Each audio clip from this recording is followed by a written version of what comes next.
What's going on, Bottom Line viewers? It's Mitch here. I'm joined by a special guest. You may know her as Patriots Fan Girl on Twitter. She is my favorite follow right now on Twitter. Brianna, what's going on? Introduce yourself.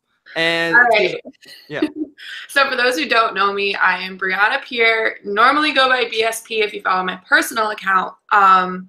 And then my work account is Patriots Fan Girl. I work for Fangirl Sports Network. We're a bunch of chicks talking about sports.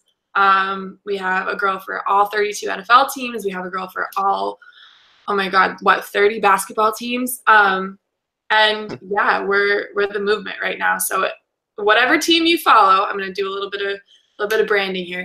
Whatever team you follow for football or NBA, it's the team name and then FGSN at the end, and you can find us anywhere, Twitter, Instagram, Facebook. But yeah, Patriots girl, pseudo Red Sox girl. We don't have the MLB yet, but we're doing that today too. But yeah. Everything Boston pretty much. So if you're a Boston sports fan, go give her a follow, but I'm sure you'll like what she has to say. She's very knowledgeable. We're just going to talk about the Patriots today. We're going to have some fun. Obviously, we're both big fans of that team. So let's just start off with Rob Gronkowski because everybody wants to know. I've done a couple videos on it already. Kind of hit me a little bit emotionally. I didn't expect it to, honestly. So I make a tribute video. I make another video, but I just want to hear what you think about Gronk and really your thoughts about his retirement. Did you think it was the right time? Any of your favorite moments?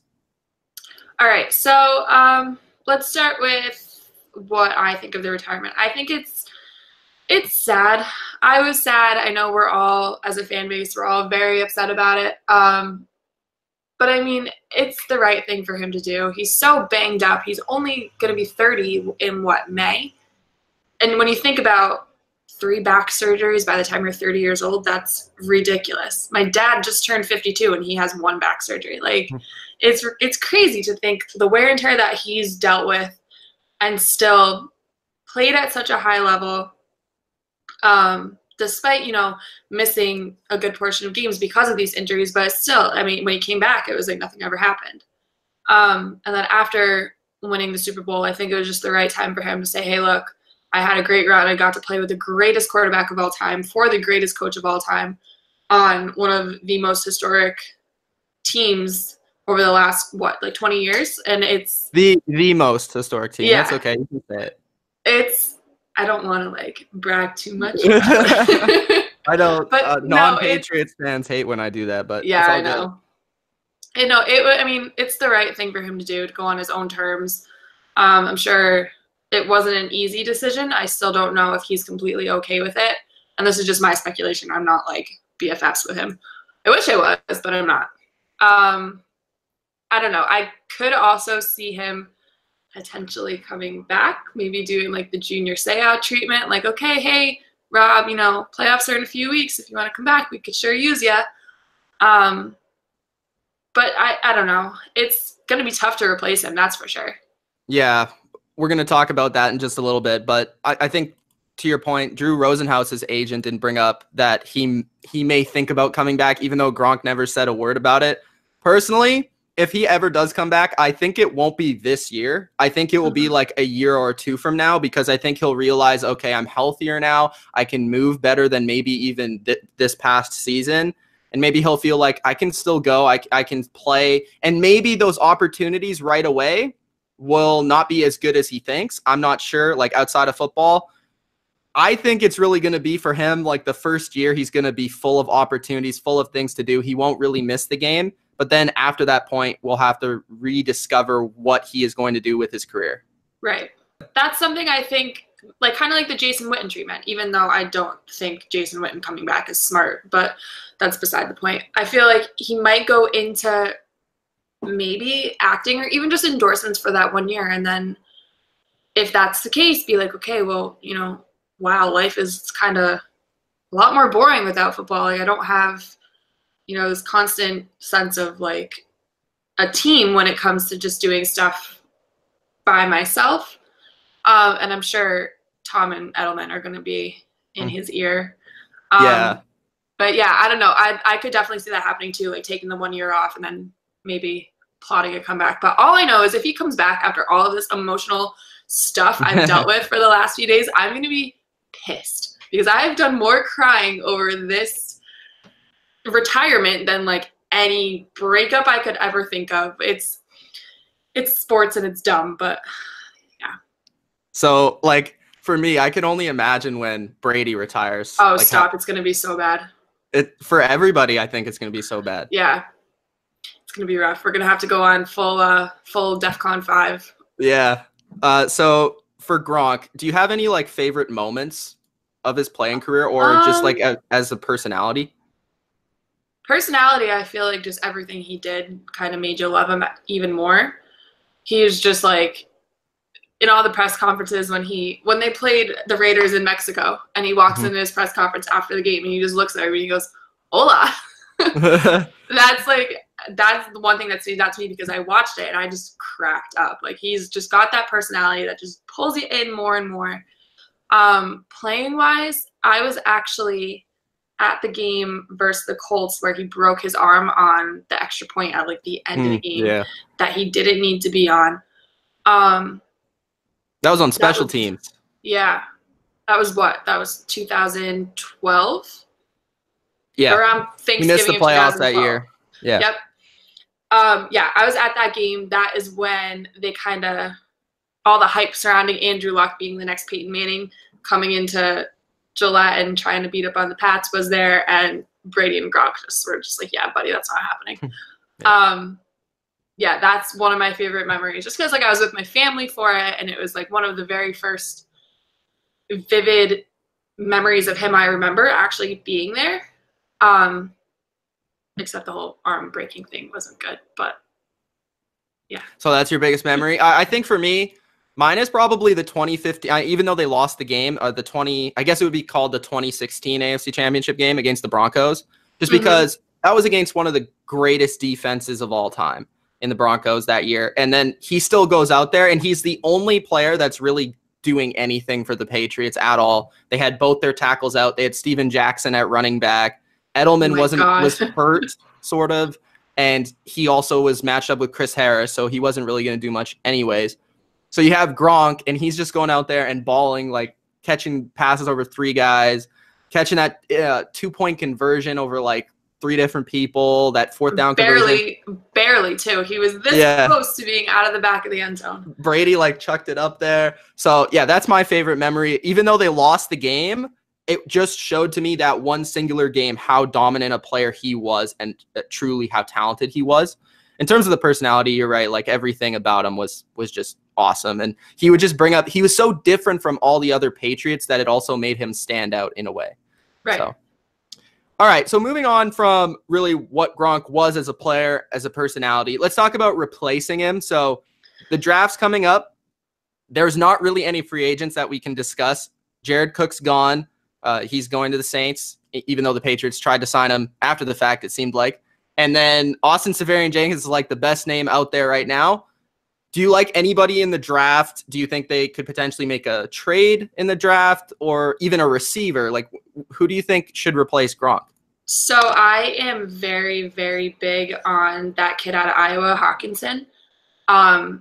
He's probably going to go within the first 15 picks. So if they traded up for him, I wouldn't hate it whatsoever.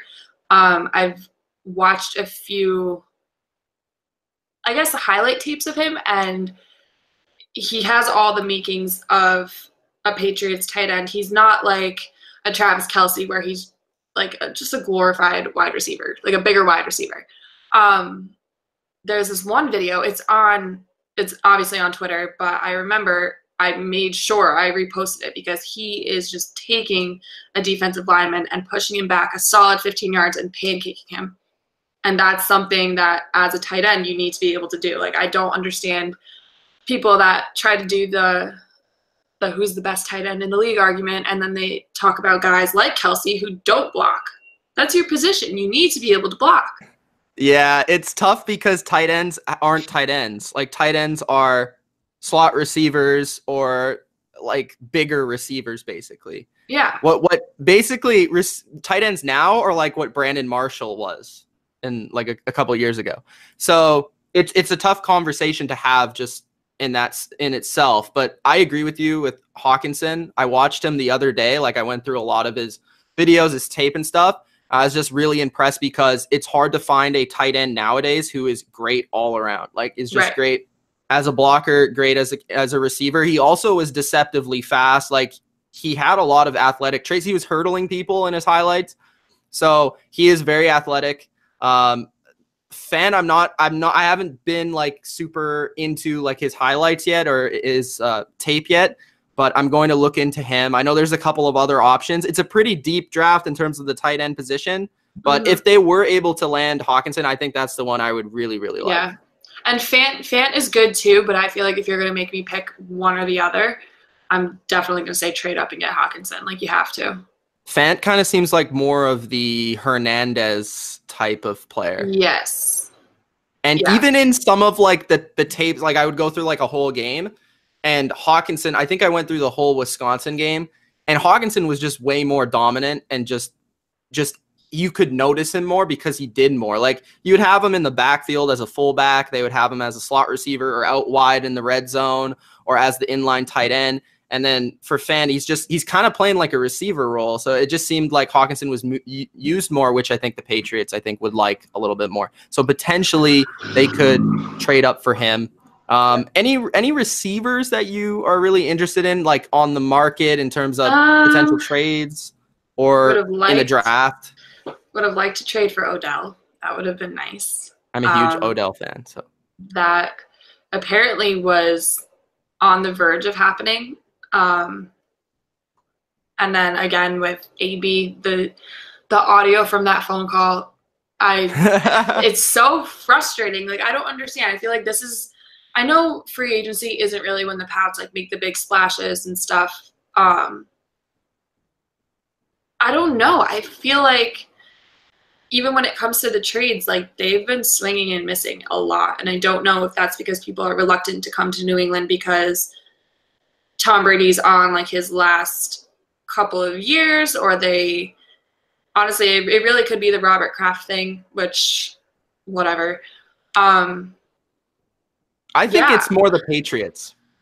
You think so? You think it's like the stigma around the Patriots? No, I think it's them not making the move. I don't think it's like the other side. I think the Patriots, because you had to think when the Antonio Brown thing happened, to me, what's going through my mind is, okay, Gronk wasn't retired yet. I don't think they knew he was going to they didn't know he was going to retire yet. No, they said that they were going to proceed as if exactly, right? So they didn't have the salary cap necessarily. Like I think they only had like $5 million. So they couldn't afford Antonio Brown at that point. And also they didn't know what they were going to do without Gronk. But now I feel like because Gronk is gone, they're going to wait till the draft and aggressively pursue the draft, maybe trade for a bigger name at the draft that's already in the NFL.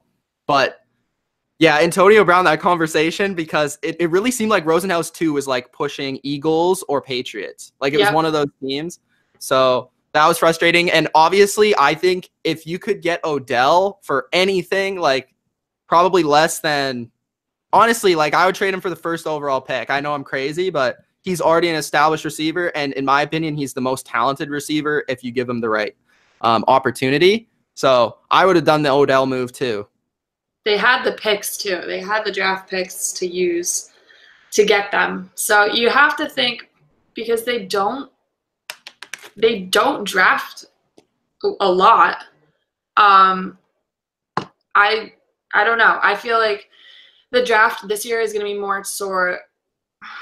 See, that this is tough. I've been trying to like go over it in my head and everything.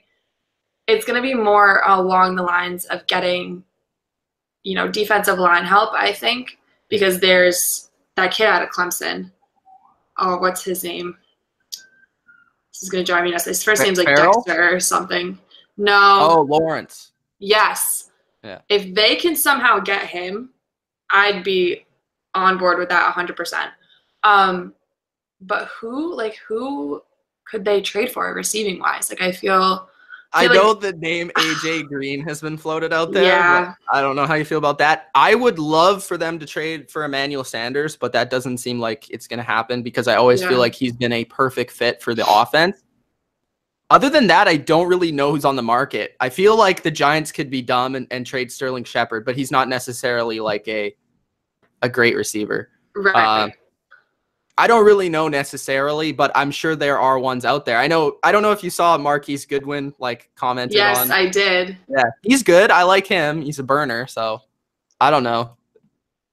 We'll see. But there's still a few free agent names out there, though. I know all of last year, people were like, "Oh, the Pats are going to sign Dez Bryant. The Pats are going to sign Dez Bryant," and I'm like, "Nope, they better freaking not." But they might. That could be a possibility. I know coming off Achilles injuries are so tough, but yeah, it just feels like Dez too. He's like a jump ball guy. Like if you want him to like catch touchdowns, I think he still can do that. But like regardless, other than that, I just don't feel like he can do much else, especially in this offense where it's like based on route running and stuff like that. I don't know if he's a great fit personally, but I would be willing to give him a 1-year contract and say, hey, if you can do it, you can do it. And if you can't, whatever. Give him veteran minimum, see what he can do. And if it doesn't work out, you saw the revolving door of receivers they had last year. Why not do the same thing? It worked out in the end. It's fine. Yeah. So Josh Rosen is rumored to be at least on the block, and the Patriots have been one of the teams along with the Giants and the Chargers. Do you have any interest in Josh Rosen? It would depend on what they have to trade for him. I want to say no.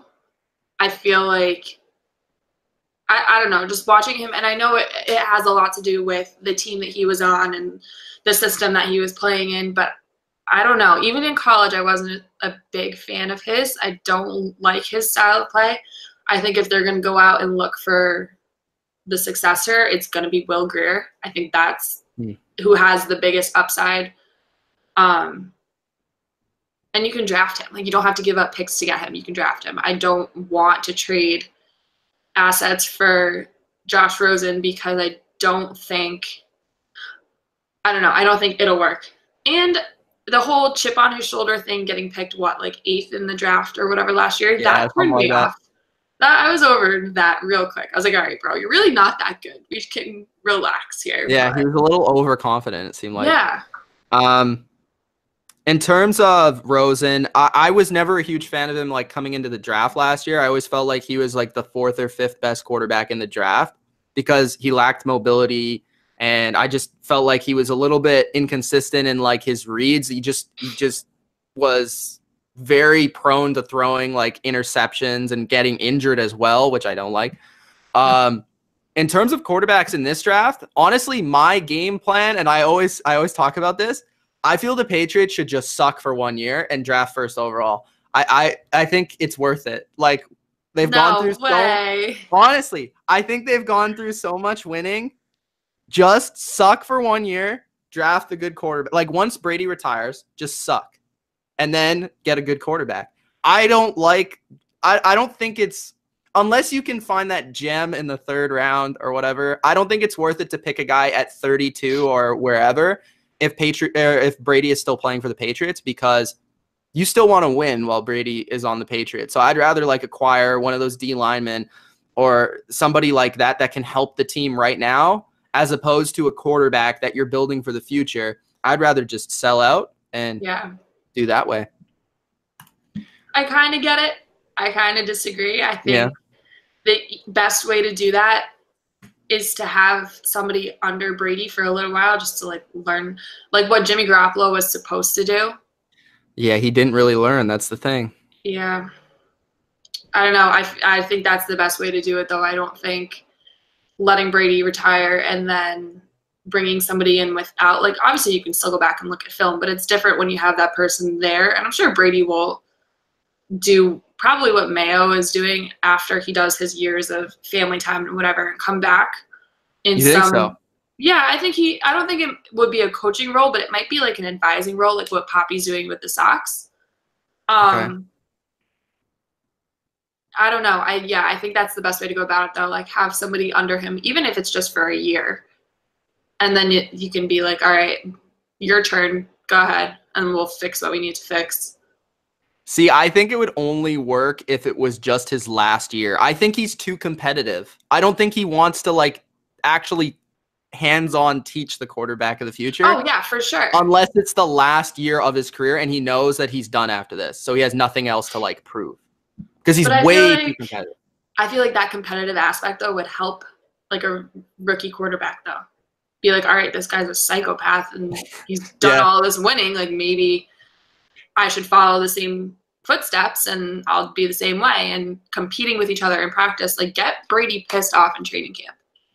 Because that's great for us, because then he comes out game one and he's just slinging bullets and stuff. But it's also good for whatever, rookie, like Danny Etling this year. I mean, you saw in the preseason, like, he was not bad. And that's because he was one of those players that there were times in training camp, I'm not saying it was all the time, it was like little flashes here and there, where he performed better than Brady and Brady got pissed. So you might Hoyer's not break doing out. That. Well, no. Brian Hoyer is he's just there for moral support, I think. He's just a nice guy. Yeah. You just need to bring out Psycho Brady, and I feel like it'll teach you a lot without him even realizing that he's teaching. Okay. Josh Gordon. I know you're a huge fan of Josh Gordon. I don't really know the full story on your Josh Gordon fandom, so I'll let you go, but I'm also a huge fan of Josh Gordon, so let me know what you think. I don't really know how this whole thing got started.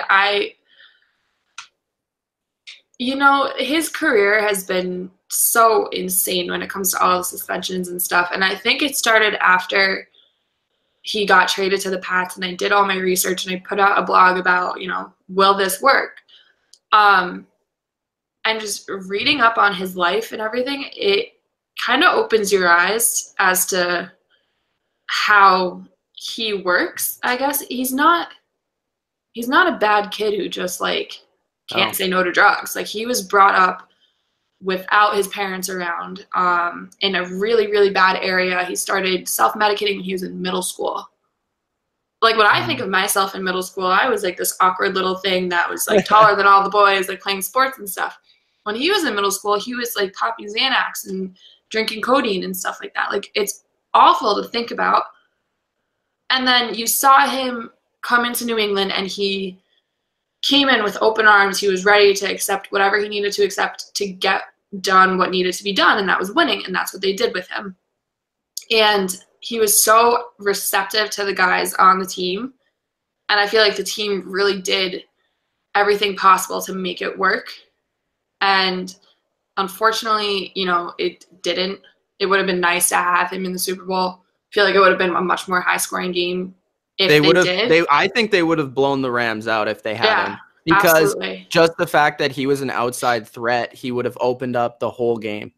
Yeah, but I feel like he's got so much potential, and now that he played with the Pats and stuff, he loves those guys on that team. You can see it. He played with Gronk for 6 or 7 games maybe, and he posted about his retirement. Like, he didn't have to do that, but it just goes to show how much he wants to win with them and how much he wants that brotherhood, because he didn't really have that compassion, family compassion growing up. When he was at Baylor, he had coaches, fudge drug tests for him. And then I think it's always been about what you're getting to is it's always been about his football talent. It hasn't necessarily been about him as a person, and that's what's he hasn't been able to get that personal connection to anybody. And I do agree that the Patriots tried everything they could, and it was sort of heartbreaking to see him go back into, the whole relapse. But I just felt like I feel like he'll be back. I do too. I think he probably will get suspended for a couple games at least. I'd say it would probably be around 6 or 7. You think so? I was leaning towards 4, but I have no idea. Well, just because it's not his first time, it's not his first rodeo, they're not going to suspend him for an entire season, because what would be the point of reinstating him if you're just going to keep him out for a full year? But I do think it's going to be a little closer to half the season. And they're supposedly starting the reinstatement process in May. So we'll see. I hope it works out. You can obviously tell from just his Instagram that he's working his ass off to get back. So I really do, because I feel like he's the type of player, I don't want to say he's the next Randy Moss, but he's the closest thing that the Pats will have to that dominant deep threat like they had back in 2007 when they had Randy. I think it's also interesting, just not only the Randy factor, but when talking about replacing Gronk, I think there was a couple games there, and I know this game was terrible, but the Titans game where I think Gronk was not playing. I'm pretty sure he was hurt in that game. But in a few games, they used Gordon sort of in like that same Gronk way where they would like line him up in the slot and have him run like deep vertical routes down the middle of the field, which is what Gronk is sort of known for. So in a way, he can also help replace Gronk while also giving like a receiver option at the same time. I agree. I don't know. I just really hope that he gets his stuff together and he learns from this. I felt like I said, I felt like the Pats were the best situation for him. I still feel like that's the best situation for him, and that's why they placed the tender on him, because they think so too.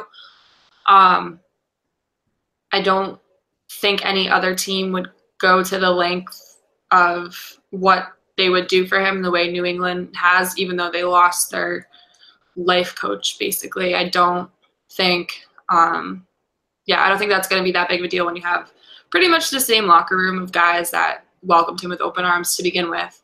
Having him come back would be even better. And you saw when he announced that he was stepping away from football and then eventually got suspended again, the way his teammates reacted. You saw Edelman posting all this stuff and even changing his little like profile pictures to Gordon's Patriots jersey. Like if that was just some guy that they're like, all right, another bust, whatever, they wouldn't do that.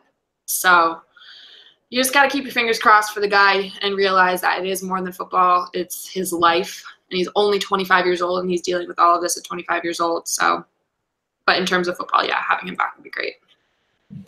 We do have someone, a former Patriot, who is coming back. That's Jerod Mayo. Jerod Mayo is coming back as the linebackers coach of the New England Patriots. I'm a huge fan of the move. I think Jerod Mayo has always been a really intelligent football player. He always seemed like he was going to be a coach, like right after he retired, but obviously he went into media. What do you think of this move for the Patriots, and what do you think of Jerod Mayo's potential as a coach?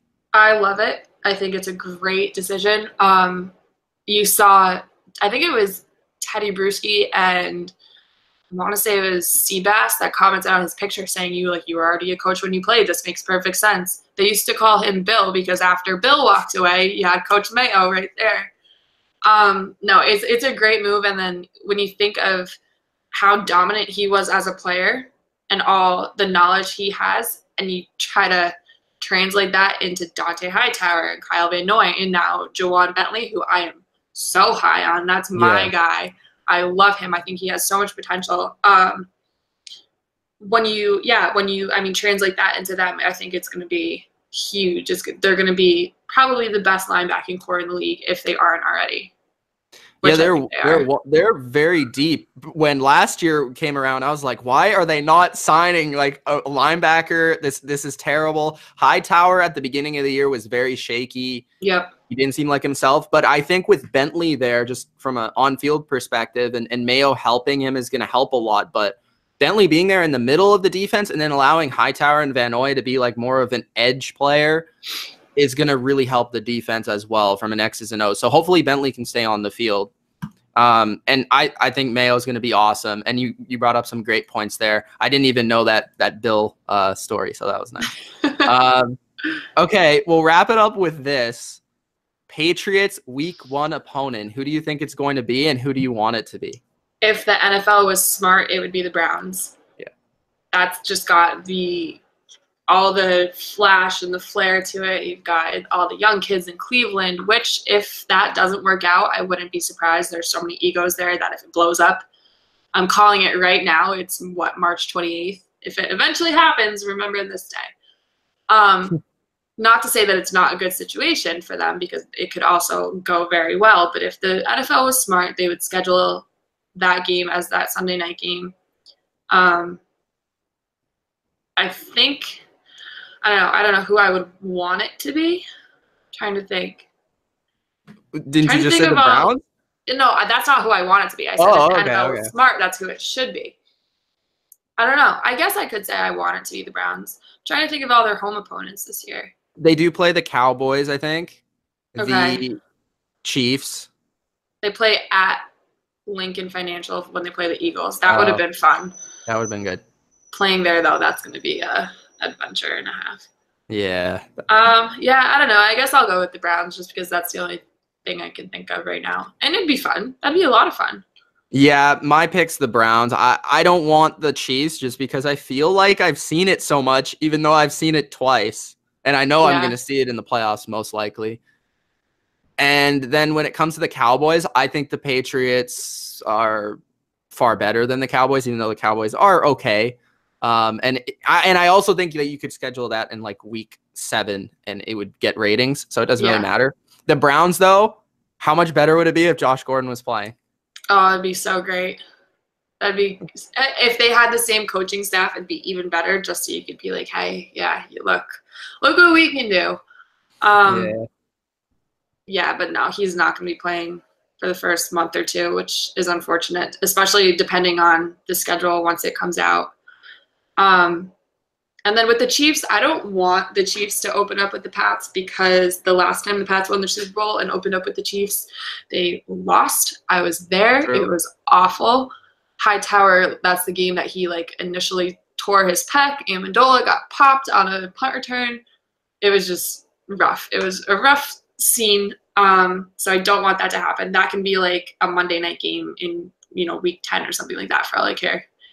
Patriots are also a really bad start to the season team, and the Chiefs are also a really good start to the season team. So that's not a good mix if you're a Patriots fan. Maybe if you're a Chiefs fan, that's when you want the game to be. But yeah, that's the Patriots conversation. Just plug your stuff. Let the people know where you're at on Twitter, on Instagram, and what you're doing. All right, so Twitter, BSP_13 is my personal Twitter. That's where all the funny stuff happens. I like to think, at least.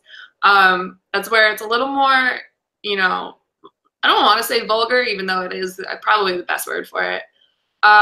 It's a little bit more out there. Yeah, it's just my opinions on everything. I'm not afraid to get in a fight with somebody if I have to. My work Twitter is Patriots FGSN. That's where you can find all of basically anything and everything revolving the Pats. You've got blog posts on there. You've got, Instagram. Instagram is the same for my work, by the way, Patriots FGSN. And yeah, I think my personal Twitter is a lot more fun just because it can be. But my work Twitter is definitely a good place to go if you want like analytics and stats and stuff like that. So that's that. All right. Well, thanks for joining me here. Hopefully we can do some videos again in the future. We'll see how it works. But yeah, go Pats. Thanks, guys, for joining us here. It's Mitch, Brianna. Peace out. Ton of fun.